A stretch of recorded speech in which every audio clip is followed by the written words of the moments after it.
Constructive Criticism is sponsored by Oasis Games. MTGOasis.com is the place to get cards for your next Magic event. Try them out with code CCMTG for 15% off of your first order, and use the code WouldThatBeGood for 4% off of every order. Want to support the show directly? Head on over to patreon.com/CCMTG to check out some awesome benefits and future goals for the show. Thanks for listening, and here's this week's episode of Constructed Criticism.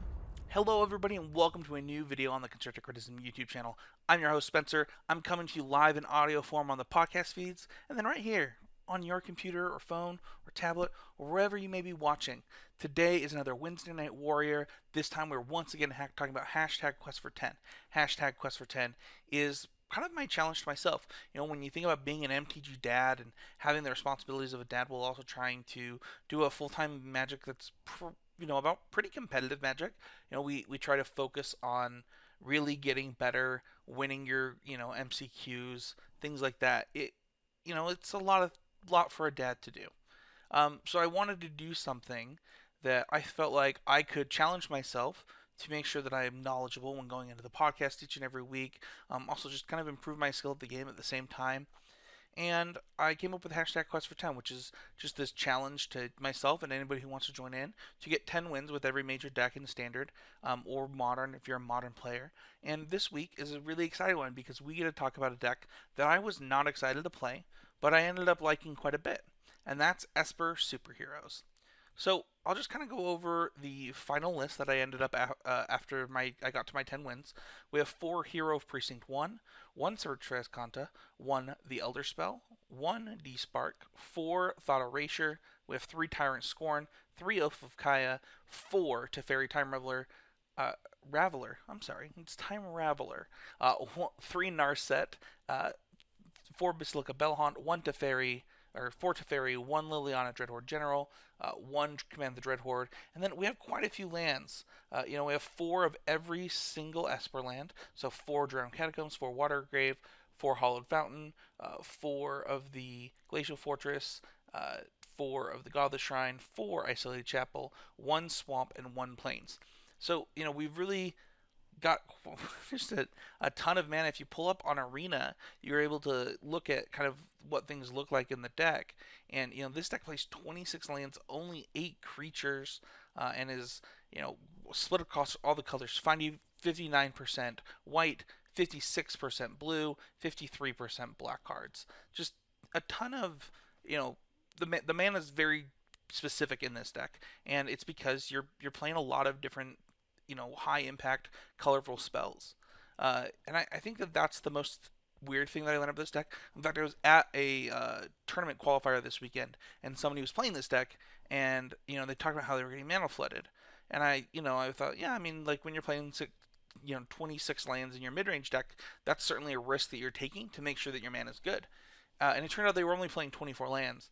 And I thought that was really interesting. If you think about playing Command the Dreadhorde or Liliana, this many Teferis, when you want to double spell in this deck, it's really expensive to do it. You don't have any 1-mana spells.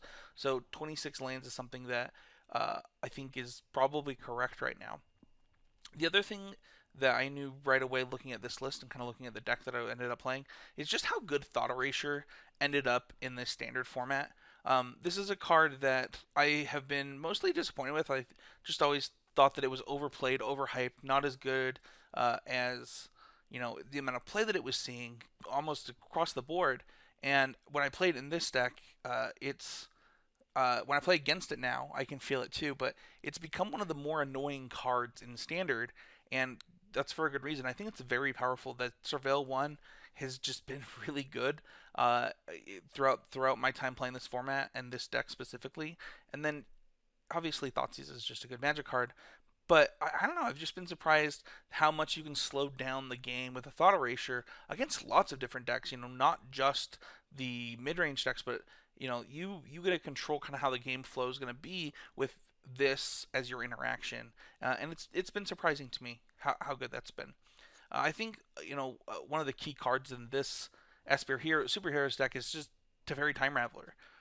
The card does a lot of things in the deck while also making you have good matchups against decks that you wouldn't typically think that you would just have a great matchup against or even a winnable matchup against with a mid-range deck like this. But Teferi is able to, just like Thought Erasure, kind of slow down the game, get into the pace you want to get into with your Esper mid-range deck, and it's pretty good. I mean, also being able to we'll talk. I mean, I'll just talk about it now because I think it's the coolest interaction in the deck.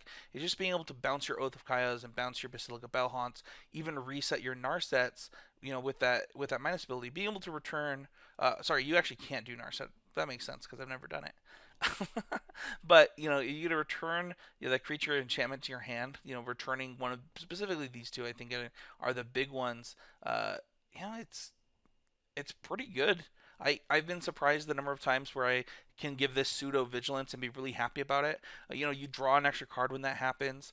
Also, Teferi. But the other thing that it does is you plus it to get to in their draw step take cards with Thought Erasure. That's also been really powerful.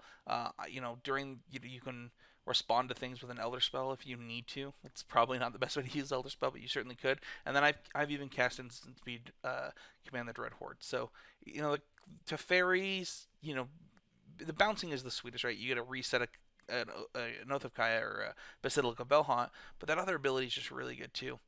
I think that the last card that surprised me is just you kind of see lists that are maybe cutting something like Ugin, which by the way is a great card if you have Ugin in your list.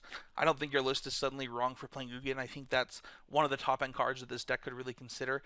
Being able to answer any permanent type while actually presenting a clock is something this deck could really appreciate. But Command the Dreadhorde is one that I would think that my life total would be too low to utilize it, but but the thing is that in a lot of matchups, your life total doesn't get low because you slow the game down so much. I've been pleasantly surprised with Command the Dreadhorde's ability to, get pretty close there. I mean, Basilica Bell-Haunt gets you, basically effectively only cost one. Letting you get these back is pretty good, but I don't know. I can certainly say that there have not been games where I've cast Command the Dreadhorde and lost with this deck, and that's a 6-mana spell. It's going to do that sometimes, but I've been legitimately impressed. So let's go over the sideboard really quick. I'll just pull it up. We'll pull it up this way for those viewing at home, just to make it a little bit easier. We do have another Command the Dreadhorde. We have 2 Lyra, 2 Kaya's Wrath, 1 Ixalan's Binding, 2 Cry of the Carnarium, 2 Dovin's Veto, 2 Elderspell, 1 Cast Down, and 2 Duress. So my list, I don't even know how many cards off it is from the Kansas City list anymore because I've changed it a few times. But one of the things that I tried Ben Friedman's list. That's who did well at the event, and honestly, it was just really powerful. I had been trying other lists, different tempo lists with Thief of Sanity and things like that, but there was something about the Kansas City list that I found attractive. Obviously, it took down the GP, and I tried it out, and I thought that it did a lot of really good things. You don't need that many Duresses once you're playing Thought Erasure. I think that's a weakness of mine, is I often will overload on the number of Duresses because it's, I want to draw them every time, but I think that when you have Thought Erasure, you don't have to do that. Once you get to 6, you're going to pretty often have a discard spell to kind of control the way the game's going to play out for the first few turns so that you can shape it around what you want. So you didn't need that many. The other thing is I liked the extra 2-mana removal spell. I know some lists play Moment of Craving. I think that's totally reasonable. I think it's important. We're going to talk about the mono red matchup. And then Elderspell, one of the things that brought me back to even wanting to try this deck, even though I didn't like it the first time, because I thought, well, what if this deck just played Elderspell? I obviously saw the lists doing that, and I thought to myself, okay, well, then I can get behind this. This is something I want to try. So Elderspell was a huge part of that for me. Dovin's Veto was actually not in the Kansas City list, but it was something that I felt like it was missing in multiple games. A lot of the reasons that people aren't playing Dovin's Veto is because of Teferi Time Raveler, and that's understandable. Like, you can't always play counter spells in this format, and you can't certainly play a lot of them if you're not going to be able to kill a Teferi Time Raveler. But that being said, like, it's very good against something like some of the rampy decks. In addition to you want one of these in addition to your wrath effects. I don't know. I just found moments for it. Also, I'm still playing against control decks. We'll talk about that too. And because of that, like Teferi running control decks, or at least where their Teferis, are not going to come down as easily. But I don't know. The card is just something that I felt like I had wanted the whole time. We have 2 Cry and 2 Gaea's Wrath. I think that, just the the number of sweepers you want right now is a little bit higher. I think that Gaea's Wrath is really, really good against the banned decks, and you actually need Cry and Gaea's Wrath. I look at that matchup on paper and I think, oh, this is going to be such a horrible matchup. But they actually have to put it on the board so much that their deck is just really, really bad against Gaea's Wrath. Ixalan's Binding is a catch-all that I personally love. I was really excited to see it in the sideboard of Ben Freeman's list, and I kept it in mind. And then 2 Lyra. This made a lot of sense to me. Your mono-red matchup is not... It's not as bad. We're going to talk about it. But you definitely want big impact spells for that matchup, in addition to what you already have, and Lyra is the best one at doing that. And then one more Command the Dreadhorde. I think the matchup where this shines is actually against Command the Dreadhorde decks, so you're able to do it, get back their stuff, and then protect your board in a really easy way. I really like the card on the sideboard. So with that being said, let's kind of go over the quest.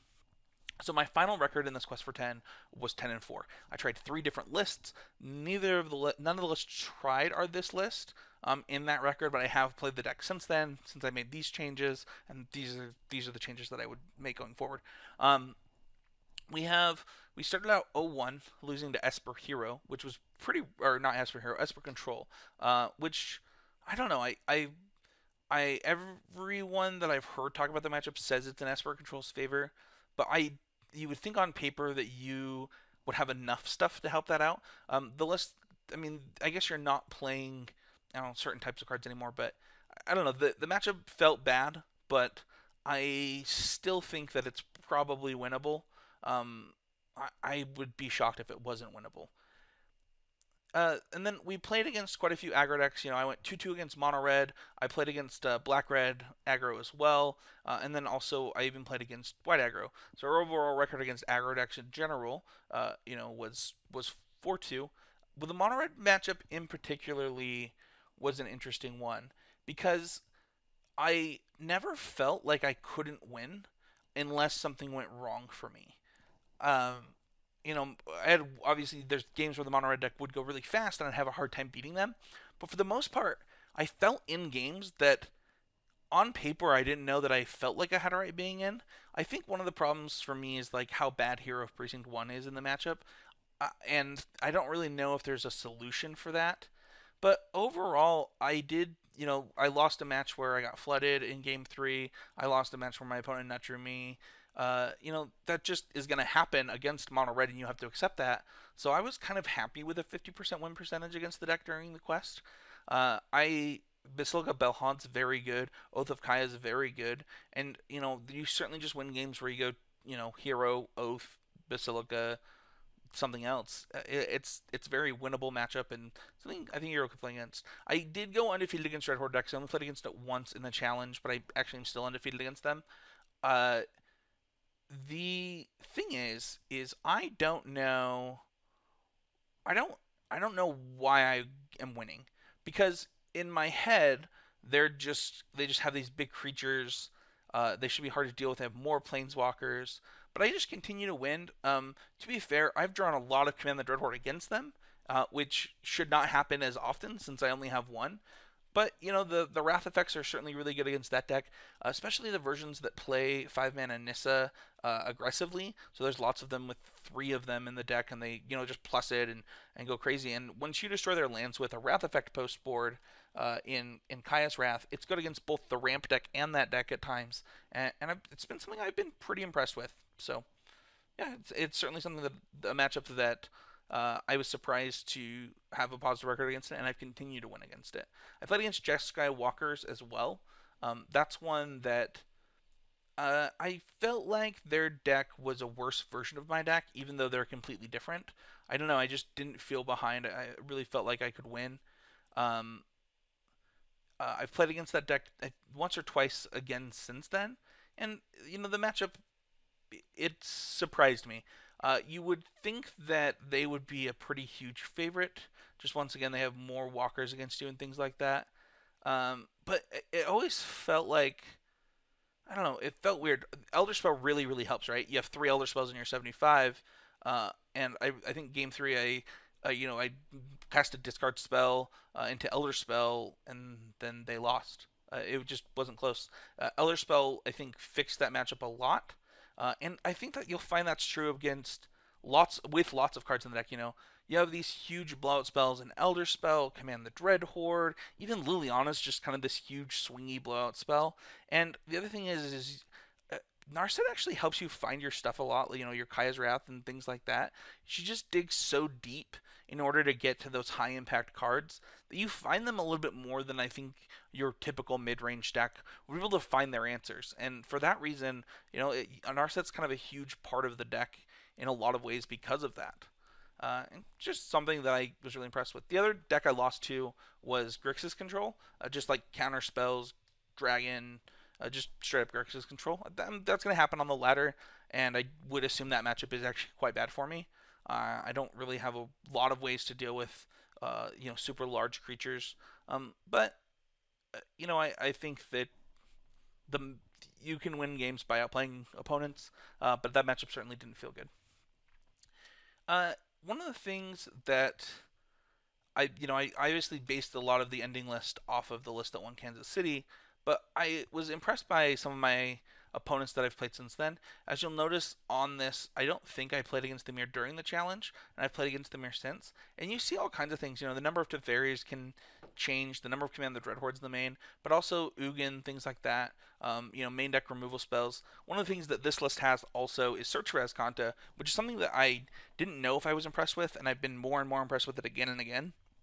To the point where I'm like, I think that it's just a fine one of to really be able to grind out games later, be cheap, filter out your draws. There were lots of games where Search of Azcanta filtering my draws was actually a huge part of it. Way more so than kind of in other decks that I've played. But yeah, I was really impressed with that card and just kind of where the list ended up overall. Dovin's Veto, I kind of talked about that a little bit, but I always wanted it. And for that reason, I think that it's an okay inclusion, even though a lot of people don't think it makes sense in the metagame. I think that there are a lot of matchups where it's going to just win you the game on the spot or be close to that they're not expecting the negate. So overall, I was really surprised how much I enjoyed this deck.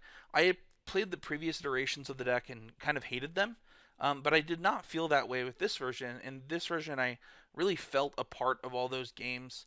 I think there was one mono red matchup where I didn't feel that way, but I was really happy. It was something that at the end of it, I found myself smiling and wanting to play more of this deck, and I continue to play the deck after the quest.